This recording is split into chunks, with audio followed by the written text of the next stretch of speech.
Number 925, Southeast Asia, oil to electricity on fossil fuel subsidies. Future energy mix, the outlook for Southeast Asia depends critically on the strength of climate policies. In the SDS, renewables grow to two-thirds of total energy supply by 2050. Total supply and CO2 emission 2010 to 2050. This is 2010 and 2050. SDGs, Sustainable Development Scenario, SDS. This is a very large renewables and two-thirds of total energy. Change in the energy mix and the outlook for fossil fuel varies by time period and scenario, but the main uncertainty for renewable is how fast they grow, especially renewables, changes in total energy supply by fuel 2022 to 2030 and 2030 to 2050. This is very large scale. Improvements in energy efficiency and the deployment of renewables are the two critical levers to move South Asia to a sustainable energy future. In the steps, energy demand grows by just over 3% on average per year to 2030, slightly lower than the 3.3% annual average increase seen in the decade before COVID-19. Growth moderates further after 2030, but it does not reach a plateau even by 2050. This trajectory reflects the direction in which Southeast Asia's energy system is heading based on our assessment of the sector-by-sector policies that have been implemented or announced by governments. There is a significant degree of continuity with past trends. Also, renewables grow rapidly. Fossil fuels meet most of the growth in demand. While growth in coal, oil, and natural gas slows over time, consumption of each of these fuels remains on a rising trend all the way through to mid-century. The total share of fossil fuel is in energy mix remains above 70% in 2050, only slightly lower than 2017 today. The outcomes in the steps reflect the fact that long-term decarbonization targets have not yet been translated into detailed policies for their realization. This is understandable to a degree, given that the aspirational targets are new, but the steps trajectory also underlines the importance for policymakers to grapple with the near-term changes that will be essential to put the region's energy sector on a different course. In the SDS, the region's total energy supply grow more slowly 2030 by around 22.2% per year before reaching a plateau in the 2040s. The difference in energy demand between the two scenarios is more than 10 EJ in 2050, equivalent to the current total energy supply in Indonesia. The difference in outcome does not mean a reduction in the energy service available to the population of South Asia. In practice, modern energy is available more readily and quickly to all in this scenario than in the steps. Lower demand in a reflection of much greater efficiency. This includes the inherent efficiency gains associated with energy transitions. As less energy is lost via thermal electricity generation and electric motors replace ones reliant on combustion. It also includes policy-driven improvements in end-use equipment, such as air conditioners and other appliances.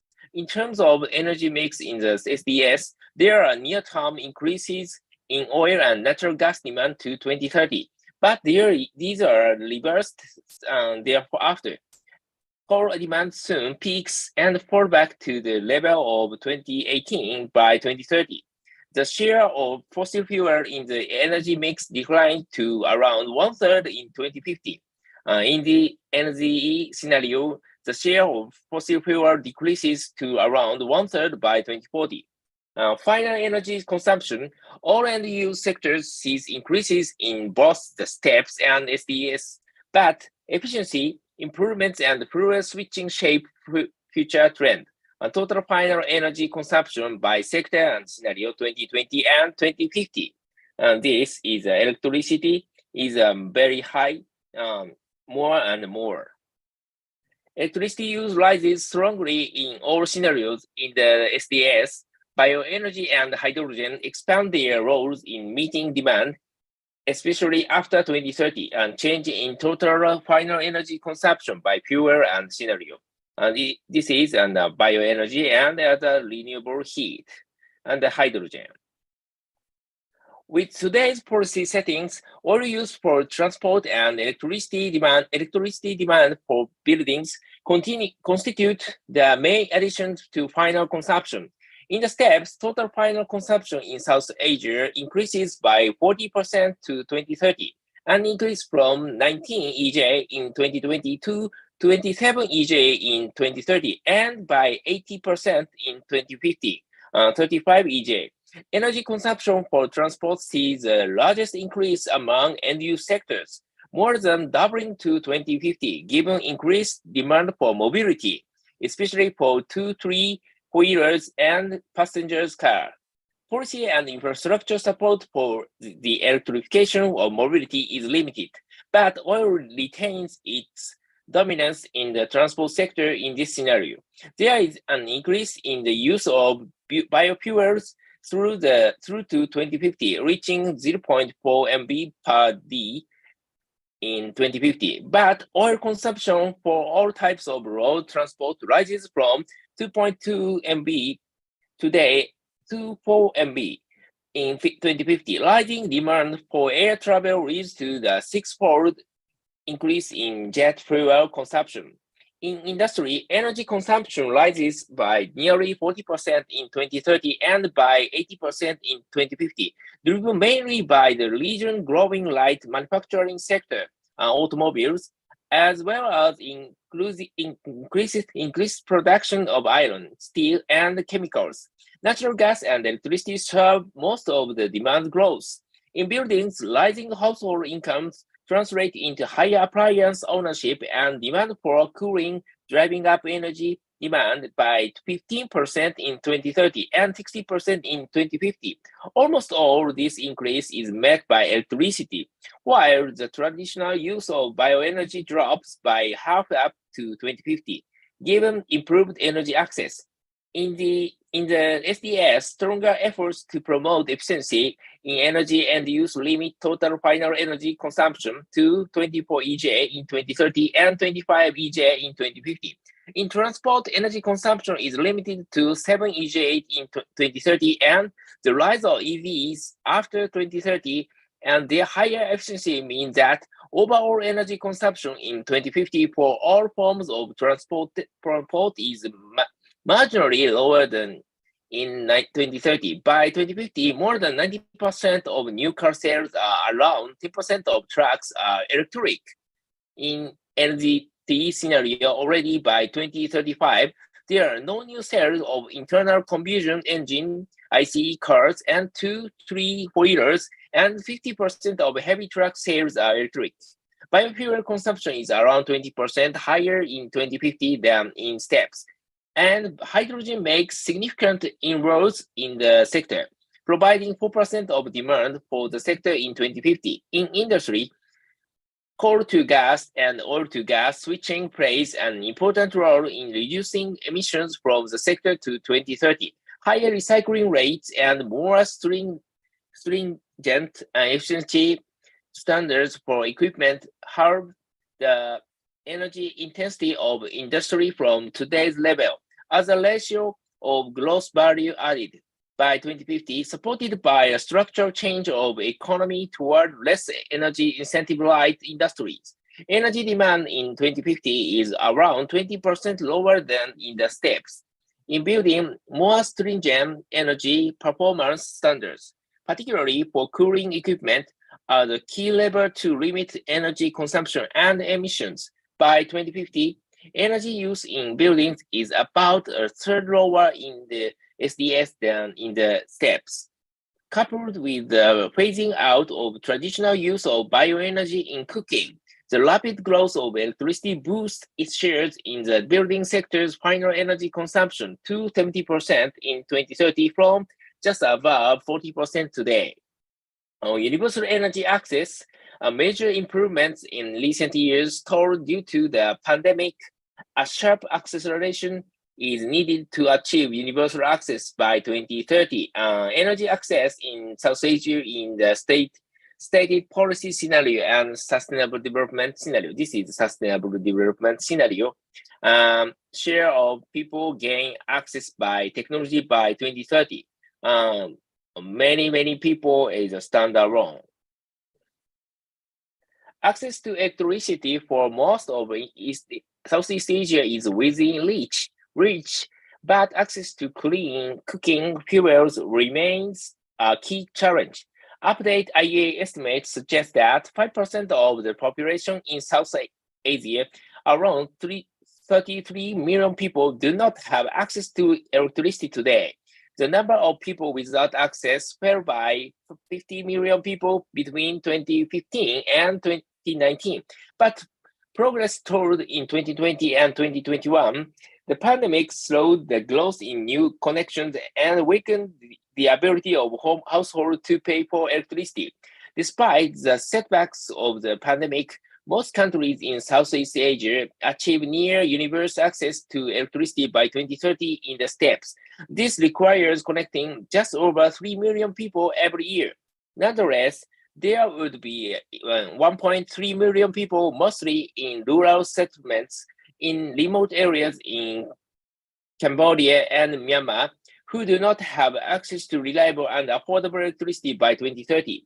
The SDS offers a pathway to deliver electricity to all by 2030. About 45% of households gained access to electricity with a grid connection, while mini-grid provide access to around 30%, and standalone systems provide the remaining 25% of new connections. Over 55% of standalone systems and around 40% of grid solutions deployed between now and 2030 use electricity generated by renewables.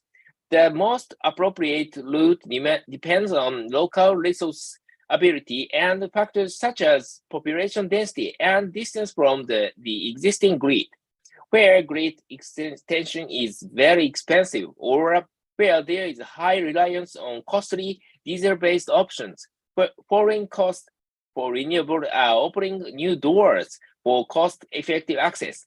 After 2030, grid expand to connect most customers using off-grid solutions. This emphasizes the importance of interoperability for the off-grid and mini-grid systems built today. Only the most remote users do not have a grid connection by 2050. Achieving full access to electricity Southeast Asia in 2030 requires an annual investment of over $2.4 billion a year. The stated policies are on track to meet just over 90% of this total. Access to clean cooking has improved in Southeast Asia over the past decade, with the share of the population using clean fuels and technologies rising from 45% in 2010 to nearly 70% in 2019. As with electricity, the pandemic set back progress, with the number of people lacking access rising by 1 million in the past 2 years.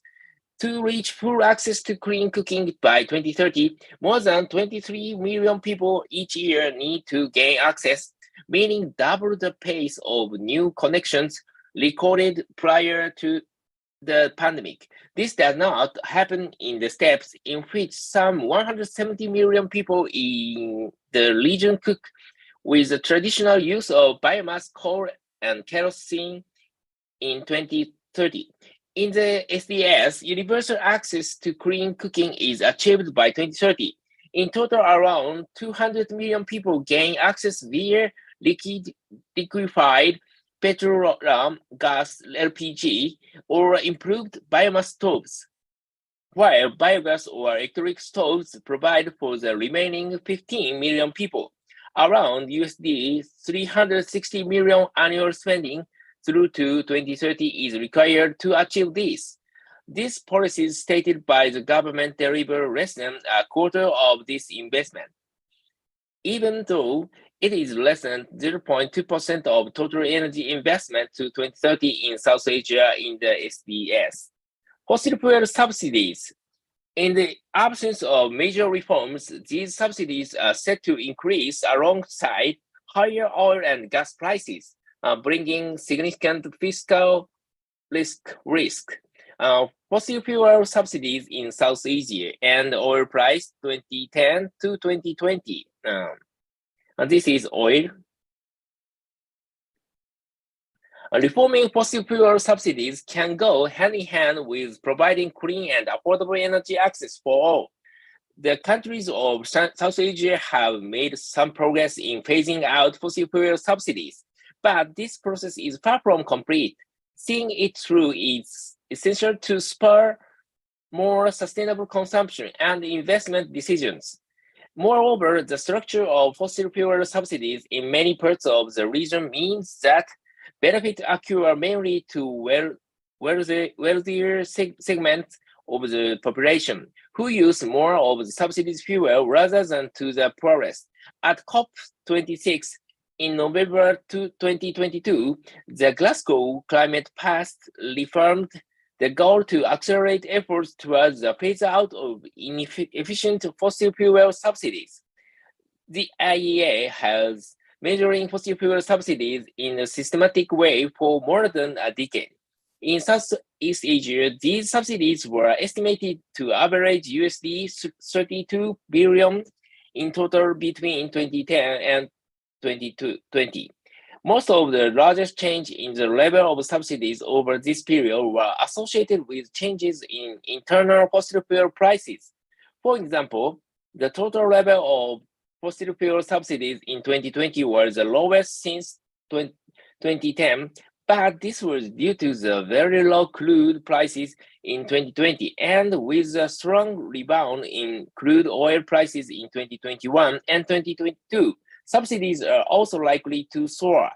There have been some reforms in parts of Southeast Asia. Subsidies for cooking fuels in Indonesia have been undergoing reforms since 2007 through a step-by-step process. In 2007, the government implemented a program to switch the use of cooking fuels away from kerosene toward less polluting LPG by reducing the subsidies for kerosene and increasing the subsidies for LPG. This program reduced kerosene consumption by more than 90% over the following decade. Nearly 12.5 million households started to use LPG. Nonetheless, more than 55 million households still continue to use firewood for cooking. And in 2020, the government formulated a new policy to replace the LPG subsidy with targeted assistance for poor and vulnerable groups.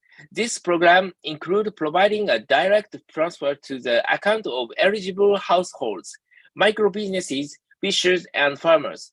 This proposed reform is expected to reduce poverty and inequality directly, enhance energy access, and increase government budget savings by IDR 20.7 trillion, USD 1.44 billion. In the steps, despite the implementation of stated reforms on fossil fuel subsidies, the increase in crude prices and greater fuel consumption means that fossil fuel subsidies would risk back towards the level seen in the 2010s. In the SDS, there are greater efforts to reform inefficient fossil fuel subsidies and combined with lower crude prices. This results in a much lower level of subsidies. The reduction in fossil fuel subsidies between the two scenarios is significantly greater than the additional investment needed to achieve universal access to affordable energy by 2030. Electricity grows in importance in all scenarios, more than doubling its levels in both the steps and SDS. Drivers of change in electricity demand and total electricity demand and its share in TFC in the stated policies and sustainable development scenario 2020 to 2050. It is transport and electrification is become more and more bigger and larger. Yeah, transport is a very important part. But the underlying drivers of electricity demand growth differ by scenario. In both scenarios, the demand for electricity in South Asia grows at a rate of 3% per year, with electricity capturing over the quarter of total final consumption. By the year 2050, it will continue to grow rapidly by nearly 260% in steps and 280% in SDS by the year 2050. While demand growth under both scenarios is within the same order of magnitude, the drivers are quite different. Increased demand from the building and industry sectors underpins demand growth in the steps. Increased appliance ownership and uptake of ACs are the main factors behind the rise in the demand in buildings. Together with higher industrial activity, they add over 400 terawatt hour to today's electricity demand by the year 2050. In the SDS, these drivers are joined by increased electrification and use sectors. Notably for transport, however, improved energy efficiency offsets a large portion of that growth. In the SDS, overall demand grows by over 1,500 terawatt hour by 2050, an amount greater than today's electricity demand in India. Industrial demand accounts for 35% of the demand growth, followed by transport and buildings with 29% each. In the SDS, the building sector accounts for about 350 terawatt hour of overall demand growth. This increase would have been much higher without energy efficiency improvements that avoid around 70% of the potential rise. A combination of reforms, building standards, information measures, and direct funding are prerequisite toward achieving those savings and reducing household bills and carbon footprint. Electrification of the transport and industry sectors is a profoundly important trend in the SDS. The share of electricity in TFC doubled in comparison to today's levels and reaches 37% in the SDS. In the NZT scenario, the global share of electricity expands to almost 50% by 2050. The electrification of transport leads to an increase 490 terawatt hour in electricity demand, an amount of are almost equal to current electricity demand in Brazil. Electric vehicle reach nearly 50% of total vehicle sales by 2030 and almost 95% by 2050. In the industrial sector, electrification in the SDS adds another 330 terawatt hour by 2050, led by the iron and steel industries, in which electricity demand triples from current levels. Hydrogen demand is so modest compared to what it is in the other parts of the world, adds another 100 terawatt hour by 2050 in the SDS. Smart electrification and end-use sectors and the uptake of hydrogen in the SDS present new opportunity to contribute to the stability and reliability of the electricity system, with demand response contributing to nearly a quarter of the flexibility in high demand hours by the year 2050. Electrical capacity more than triple by 2050, with renewable accounting for the bulk of new capacity in all scenarios, and almost all the new capacity in the SDGs. Change in electricity capacity in the stated policy scenario and sustainable development scenario 2022-2050. Solar PV is very large. The integration of variable renewable requires a variety of low emission solutions and is pivotal for a reliable and ordinary transition. In the SDS, the share of wind and solar PV in electricity generation reaches 18% in 2030 and 44% in 2050. More than 25 gigawatts of solar PV and wind capacity in added on average every year to 2050. This is similar to total capacity that has been installed to date in the region. Annual solar PV capacity additions exceeded 20 gigawatt in the mid-2030s, compared with 12 gigawatt in 2020, mostly led by the surge in Vietnam as a result of expected expiry of an existing FIT scheme. Wind generation, due to its different generation pattern, complements solar PV and make up a fifth of electricity generation by 2050 in the SDS. The northeastern part of the region has a strong resource potential with Vietnam, spearheading wind deployment with plan to reach 36 gigawatt of offshore wind capacity by 2045. The implications of operating system with high share of variable renewable are discussed in the next chapter. Hydropower remains the largest source of renewable electricity in both the STEPS and SDS to 2050. In 2020, hydropower generated 15% of electricity in the region, with 6 gigawatt of new capacity added, mostly in the Lao PDL that has export contracts in place to neighboring regions. Additional project and ambitious targets for the next decade further increase hydropower, large financed through China's Belt and Road Initiative. However, the share of hydropower generation falls to 12% by 2050 in the steps as electricity demand growth is larger.